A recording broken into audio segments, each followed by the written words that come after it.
Le agradezco mucho, nos tome la comunicación al maestro Francisco Burgoa, abogado, profesor de Derecho Constitucional en la Universidad Nacional Autónoma de México. Maestro, gracias por tu tiempo, buena noche.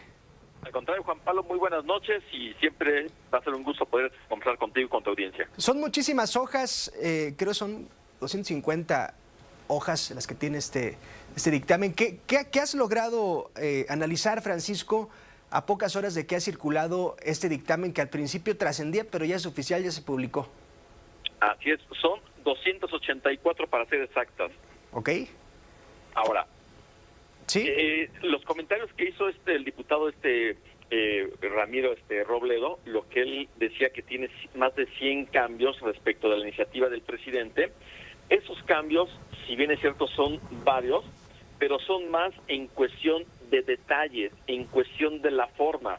Es decir, la esencia de la iniciativa presidencial se mantiene y lo único que podemos considerar que cambia es el tema de la gradualidad, pero la gradualidad solamente es porque va a ser en dos elecciones. Una elección extraordinaria en el año 2025, primer domingo de junio, en donde se va a hacer la renovación total de los integrantes de la Suprema Corte, de las vacantes que hay actualmente en la Sala Superior del Tribunal Electoral y de todos los magistrados federales y de los jueces federales que no hay, que están vacantes ahorita esos espacios en juzgados federales. Y para 2027, que es cuando culminaría la implementación de esta reforma, para 2027 ya sería la elección de todos los jueces. Es decir, ese es el tema de la gradualidad que ahí lo vemos. Sin embargo, hay varios aspectos que sí me llaman mucho la atención, que como por ejemplo, que ya no se establezca un tema de edad para poder ser ministro, magistrado o juez. Simplemente se deja a establecer nuevos requisitos, como por ejemplo, promedio de calificaciones en materias constitucionales que hayan cursado en la licenciatura, maestría o doctorado, o que se requiere tener, por ejemplo, para jueces y magistrados, recomendaciones de 5 vecinos o de 5 personas que conozcan. 5 cartas de recomendación se tienen que llevar para que sean considerados. Y recomendaciones, por lo que narras, éticas, no profesionales. Exactamente, no profesionales. Simplemente dice ahí claramente, textualmente, 5 cartas de vecinos, de personas conocidas o de abogados, que recomiende que alguien sí pueda ocupar un cargo para ser juez o para ser magistrado. Vale más, pareciera, la ética y la honestidad, en teoría, ante la profesionalización del Poder Judicial, y también vale más lo que se logró en la escuela y no lo que se ha logrado en el campo, Francisco, porque bien planteas, exigen un promedio en determinadas materias relacionadas con el cargo, pero por el contrario disminuyen la edad, que esto no quiere decir que no haya un abogado de 33 años que esté en capacidades de ejercer el puesto. Sin embargo, alguien de cabal experiencia, pues no tiene 35 años. Definitivamente, Juan Pablo, porque, por ejemplo, para el caso de si alguien quiere aspirar para ser ministro de la Suprema Corte o ministra, se requiere una experiencia de 5 años. Es lo que dice, una experiencia en la actividad jurídica. Y para ser juez o para ser magistrado, 3 años. Pero en teoría, una persona puede obtener su título a los 20 años.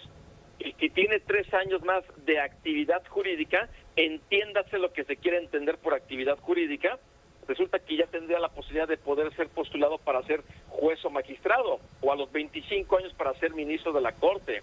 Y esto sí me parece que en ningún momento se asegura perfiles para que se pueda tener un poder judicial totalmente con personas con profesionales que tengan una experiencia comprobada en el campo de la impartición de justicia.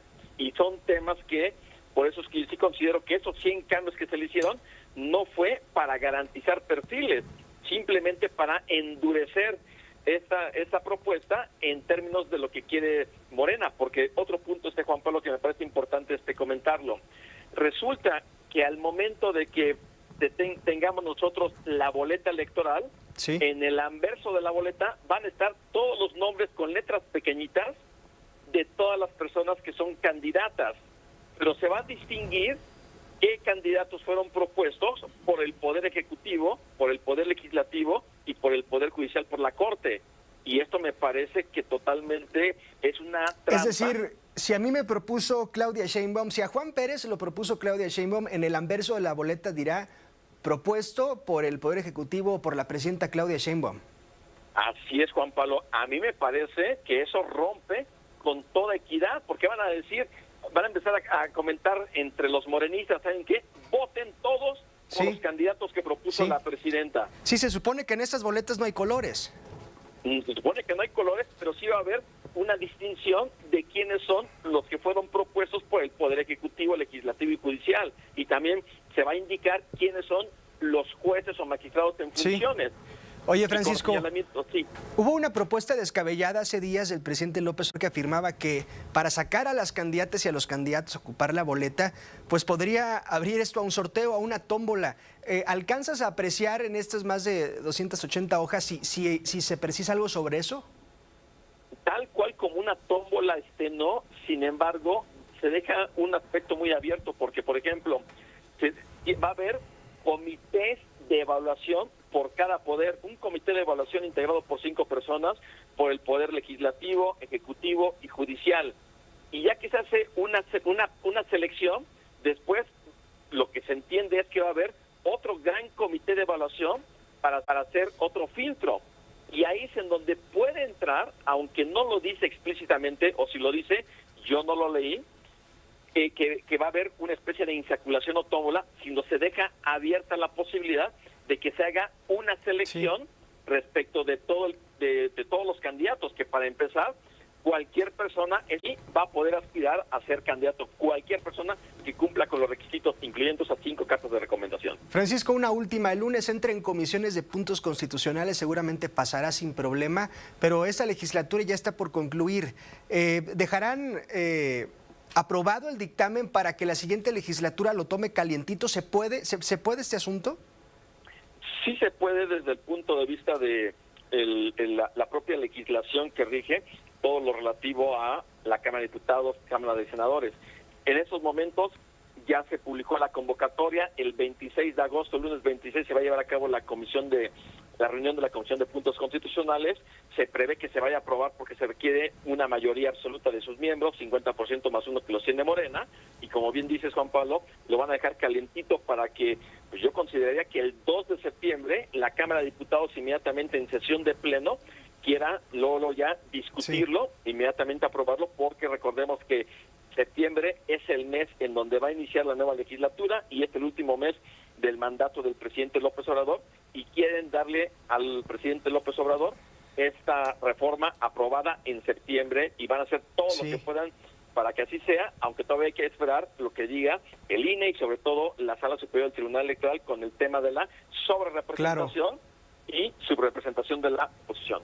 Para que lo apunte usted, estimado televidente, en la agenda el lunes, en comisiones, el dictamen de reforma al Poder Judicial, Francisco, y entre semana la discusión sobre la sobrerepresentación, es decir, es una semana clave la que entra.